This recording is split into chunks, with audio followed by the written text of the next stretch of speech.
In April 2004, the quiet suburbs of Woodbridge, New Jersey, were shaken by a gruesome discovery. Melanie McGuire, a 31-year-old nurse and mother of two, appeared to live a normal, successful life with her husband, William "Bill" McGuire, a 39-year-old computer programmer. To friends and neighbors, they were the picture-perfect couple. But beneath the surface, cracks in their marriage were deepening, cracks that would soon lead to a horrifying crime. When Bill's dismembered body was found in suitcases along the Chesapeake Bay, investigators uncovered a twisted tale of infidelity, deceit, and murder that shocked the nation and shattered their family forever. Before we dive into this case, we'd appreciate it if you could take a moment to like and subscribe. Your support means a lot. Let's get started. Melanie McGuire was a respected nurse living in New Jersey. To those around her, she was intelligent, efficient, and always in control. She worked at a prestigious fertility clinic, helping couples through one of the most delicate journeys of their lives, conception and childbirth. Outside the clinic, she was a wife and mother of two young boys. Her life, at first glance, seemed full, organized, and successful. Her husband, William "Bill" McGuire, was a Navy veteran and a computer programmer. Bill was known for being friendly, dependable, and deeply committed to his family. He loved being a father and was enthusiastic about their future together. The McGuires had just made a major life decision, purchasing a new home in Woodbridge, New Jersey. It was supposed to be the start of a fresh chapter. A bigger house. A better neighborhood. A new beginning. But behind the smiles and handshakes at the mortgage office, their marriage was cracking. Melanie, who once spoke proudly of her husband, began expressing frustrations to colleagues and friends. She said Bill had a temper, and their arguments were becoming frequent. There were moments of tension and emotional distance that neither of them seemed able or willing to resolve. And then there was someone else. At her workplace, Melanie grew close to one of the doctors. He was charming, attentive, and unlike the man waiting for her at home. The flirtation became more than casual. It became an escape. Soon, they were having an affair. Melanie began to imagine a different life, one without Bill, without the yelling, without the pressure of a broken marriage. Those who knew Melanie noticed subtle changes. She became more withdrawn. Her phone rarely left her hand. Her conversations became guarded. There were whispers of her staying late at work, unexplained absences, and a distant look in her eyes that hadn't been there before. Still, on the surface, everything seemed normal. Melanie and Bill were closing on their new house. They were still sharing meals, still raising their children. But behind that suburban curtain, resentment was growing. Bitterness replaced affection. And Melanie, now emotionally invested in another man, seemed to be preparing for something no one could yet imagine. Just days after signing for their new home, Bill would vanish without a trace. Melanie would say he left after an argument, that he packed a bag, took off, and never came back. But the truth was far more sinister, and what unfolded next would reveal a chilling tale of manipulation, betrayal, and cold-blooded murder. On the evening of April 28, 2004, Melanie and Bill McGuire had what she later described as a heated argument. They had just finalized paperwork on their new home, and while this milestone should have brought them closer together, it instead ignited further tension. According to Melanie, the fight escalated, voices were raised, and Bill decided he was done. He packed a bag and left their apartment. That, she claimed, was the last she saw of him. But authorities would later piece together a very different timeline, one that suggested Bill McGuire never left that apartment alive.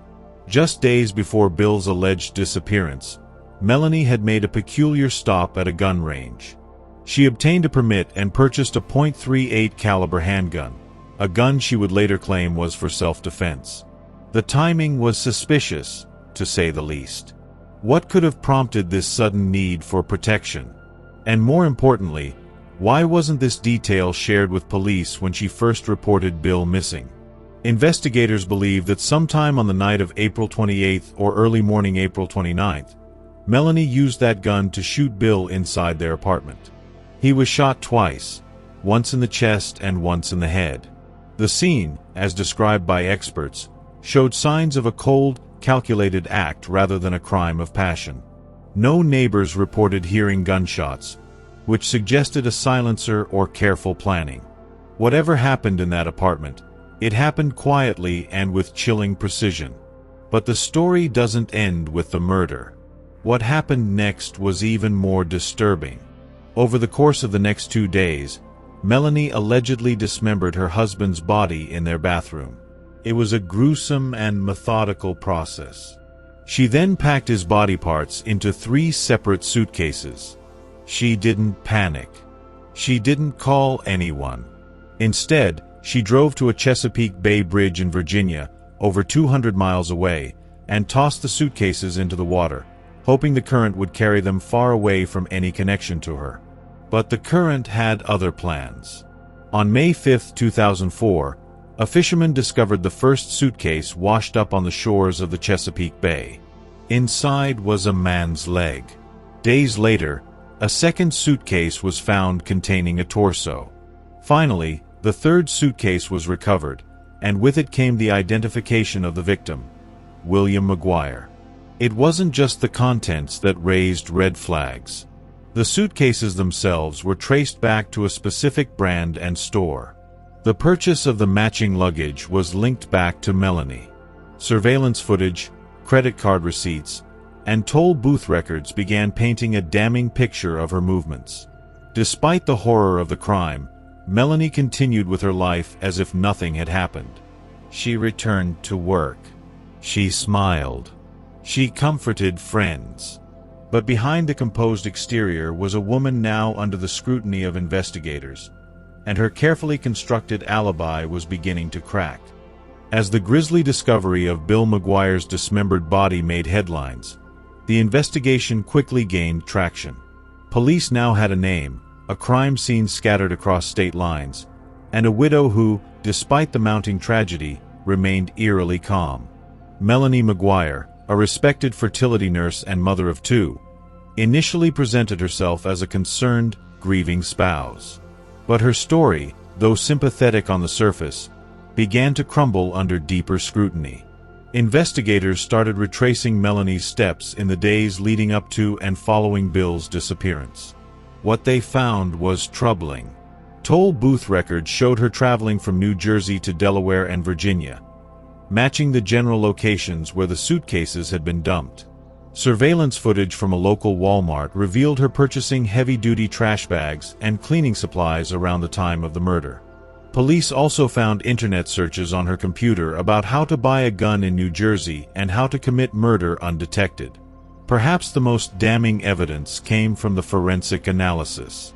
The same brand and pattern of suitcases found in the Bay had been sold at a local department store. Store receipts and surveillance confirmed that Melanie had purchased an identical set shortly before Bill's death. But it wasn't just the luggage. Plastic garbage bags used to contain Bill's body parts matched those found in the McGuire home. Even more chilling, traces of Bill's blood were later discovered on the carpet and bathroom floor of their apartment, despite Melanie's efforts to clean. Her digital footprint also betrayed her. Emails and phone records indicated an ongoing affair with a doctor at the clinic where she worked. It added a layer of motive. Friends and co-workers described Melanie as increasingly unhappy in her marriage, expressing frustration with Bill's temper and financial habits. Some said she had even spoken of leaving him, but there was always the concern about custody of the children and the financial consequences of divorce.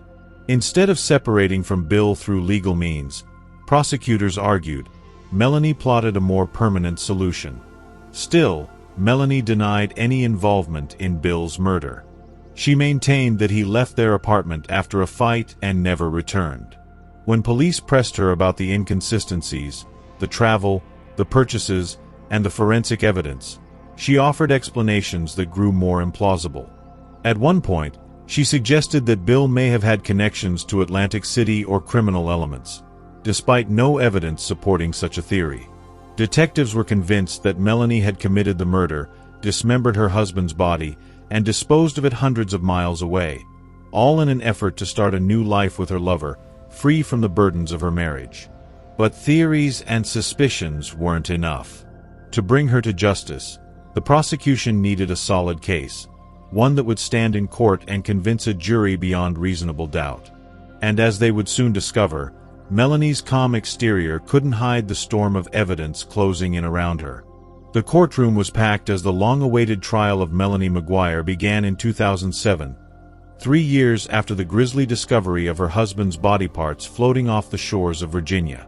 Public interest was high. The media had already dubbed the case the suitcase murder, and the central figure, a suburban nurse with no prior criminal record, now stood accused of a gruesome and calculated killing. Melanie faced several charges: first-degree murder, desecration of human remains, and possession of a weapon for an unlawful purpose. From the outset, prosecutors painted her as a woman desperate to escape a troubled marriage, motivated by an affair and financial pressures. Their case was built on circumstantial evidence, but it was extensive and damning. Jurors were shown maps charting Melanie's movements across state lines, toll records, and surveillance videos that placed her at various key locations. They also reviewed her internet search history and receipts, each one tightening the net around her. A major moment in the trial came when prosecutors introduced evidence of Melanie's purchase of a .38 caliber handgun just days before Bill was last seen alive. Ballistics matched bullets found in Bill's remains. Melanie had initially denied buying the weapon, but records showed otherwise. This single piece of evidence became a cornerstone of the prosecution's narrative. She bought the gun, lured Bill home under false pretenses, drugged him, shot him, and then dismembered his body in their apartment before packing him into the suitcases and dumping him across state lines. The defense, led by veteran attorney Joe Tacopina, fought back hard. He argued that there was no direct evidence linking Melanie to the crime scene, no eyewitnesses, no confession, and no definitive forensic proof like fingerprints or DNA placing her at the sites where the suitcases were found. The defense attempted to shift suspicion toward possible mob connections in Atlantic City, a theory that was speculative and largely unsupported. They portrayed Melanie as a mother and a nurse, overwhelmed by stress and unfairly targeted due to her affair and unladylike behavior. But the jury was unconvinced. As each day passed, the narrative of a meticulous, emotionally detached killer took hold. Testimony from co-workers, friends, and even the man she had been having an affair with revealed a side of Melanie that was cold, calculating, and deeply unhappy in her marriage. One witness described how Melanie had joked about how to kill her husband and get away with it. What may have sounded like dark humor at the time took on a horrifying significance in court. After 6 weeks of testimony and deliberation, the jury returned with a verdict: guilty on all counts. Melanie Maguire was sentenced to life in prison without the possibility of parole. She remained expressionless as the sentence was read, but the courtroom felt the weight of justice finally being served. For many, it was a relief, but it also left behind a lingering question. How could a seemingly ordinary woman with a career, a family, and a future commit such a horrific act? With the verdict read and the sentence handed down, Melanie Maguire was led out of the courtroom in handcuffs, her life as a suburban wife and mother replaced by a life behind bars. The gavel may have fallen, but the ripple effects of the crime would continue to haunt not only those closest to Bill and Melanie but also an entire nation gripped by the case's shocking details. Bill Maguire's family finally had a measure of justice, but no sense of closure could erase the trauma of what they had endured. The brutal way in which his life ended, the betrayal by the woman he trusted most, the dismemberment of his body, the way it was discarded like trash, left an indelible scar. His 2 young sons, left without their father and with a mother in prison for his murder, were placed in the care of family members. They would grow up shadowed by a case that defined their childhoods and changed their lives forever. For Melanie, prison life was a dramatic fall from grace.